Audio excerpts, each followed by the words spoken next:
Yo, what's up mga kapulido? Genix Motor Parts. Shoutout sa upgrade natin si Sir mula pa sa Dagupan na Sir. May dumating lang na customer dito. Nanogsu.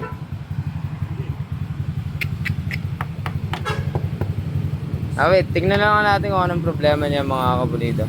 Tapos, share na lang tayong tips tungkol sa mga gantong bagay. Hindi mo bubuksan, Enrico. Hindi pa natanggal yung engine cover. Alright, update. Nag-road test na ako ng sinet namin Damba check mo nga, be? Damba check.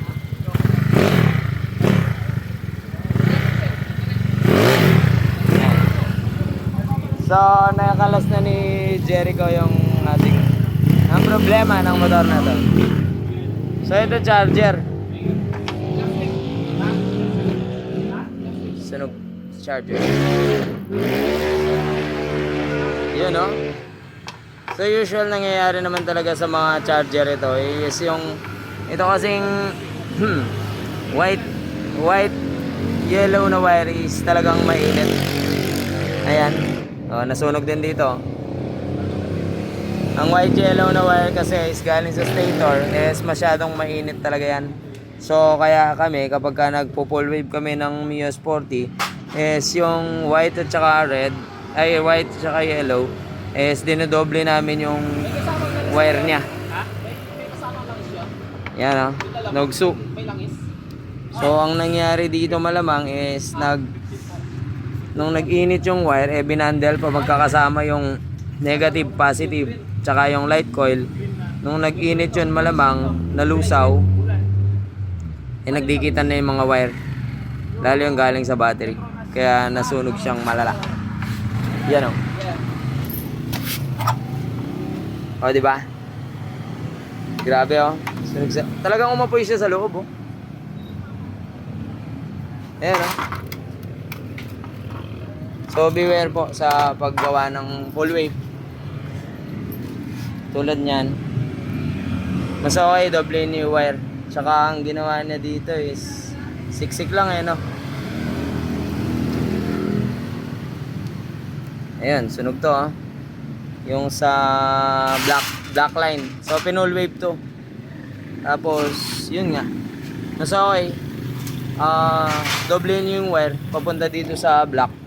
Kaya kung nakita niyo yung mga tutorial ko sa full wave, doble yung wire ng black tsaka white papunta sa charger. Tapos mas okay na wag silang pag bandi-bandilin na magkakasama. Pwede sa loob magkahiwalay sila bago ni-tape para ma-avoid yung ganito. So palit charger na. Damay din to. Nagkanda siya short circuit na. Buti hindi nasunog yung buong motor. Tanggal yung battery. Wala siyang battery. Tinanggal mo lang. Very good. Kaya na nagtanggal ang battery nito. Ayan. So sa ganitong case naman, pinaka the best, tanggalin mo agad yung battery.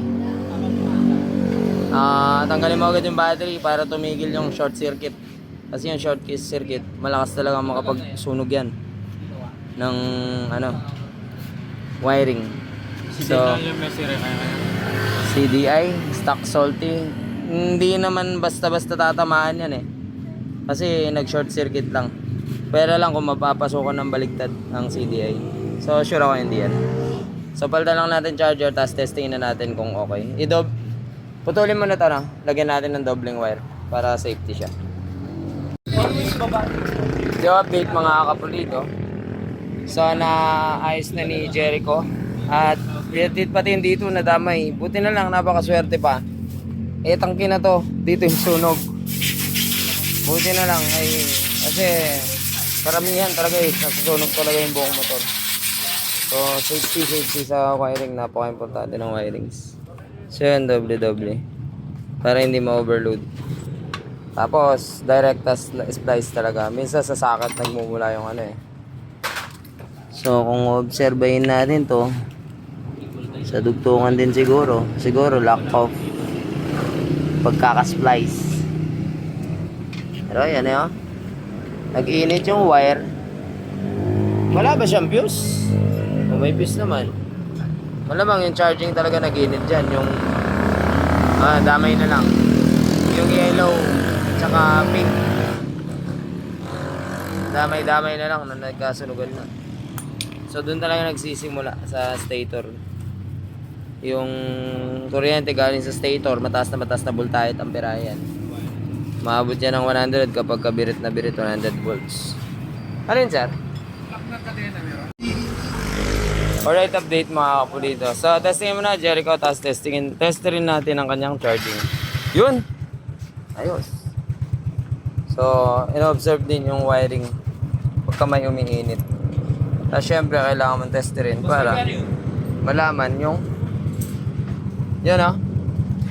Full wave. Minor pa lang yan. Yun. Sa charging pala, importante rin to. Sa tester kayo bumase para legit yung lumitaw na resulta. Testerin mo. Yan. Hindi siya dapat nagsi-16 sa full wave.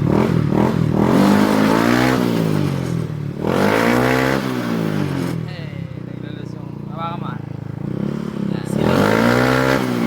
Yan. Maintain lang yan. 4.7. Magandang charging system. Kasi hindi siya overcharge. May voltmeter pala din eh. So testing ulit. Stock is good. Yan ah. So yun, may nakapulot kayo ng konting aral dito sa video na to. So para ma-avoid yung pagkasunog ng motor, tulad nyan, wiring, napaka-importante. Salamat sa panonood mga kapulido. Naway may napulot kayong aral sa video to. Hanggang sa muli natin pagkikita. Paalam!